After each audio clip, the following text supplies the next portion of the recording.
Kesar 90% of Kesar is from Islamic countries. ಈ ರೀತಿ ಹಸಿ ಸುಳ್ಳೊಂದನ್ನ ವೇದಿಕೆಯ ಮೇಲೆ ನಿಂತು ಹೇಳ್ತಾ ಇರೋದು ನಮ್ಮ ರಾಜ್ಯದ ಗೃಹ ಸಚಿವರು ಮಾನ್ಯ ಪ್ರಿಯಾಂಕಾ ಖರ್ಗೆ ಅವರೇ. ಹಾಲಿನಲ್ಲಿ ಬೆರೆಸುವ ಕೇಸರಿಗೂ ಹಣೆಯ ಮೇಲಿಡುವ ಕುಂಕುಮಕ್ಕೂ ವ್ಯತ್ಯಾಸ ಗೊತ್ತಿಲ್ವಾ?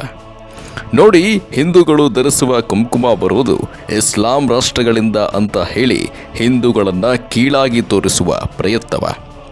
ಮಾನ್ಯ ಸಚಿವರೇ, ಕುಂಕುಮ ತಯಾರಾಗೋದು ಅರಿಶಿನ ಮತ್ತು ಸುಣ್ಣದ ಮಿಶ್ರಣದಿಂದ.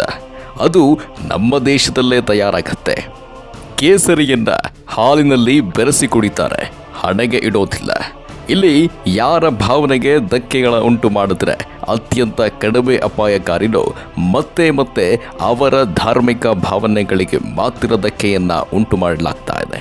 ಈಗಲಾದರೂ ನಾವು ಎಚ್ಚೆತ್ತು ಒಗ್ಗಟ್ಟನ್ನು ಪ್ರದರ್ಶಿಸುವ ಅವಶ್ಯಕತೆ ಇದೆ.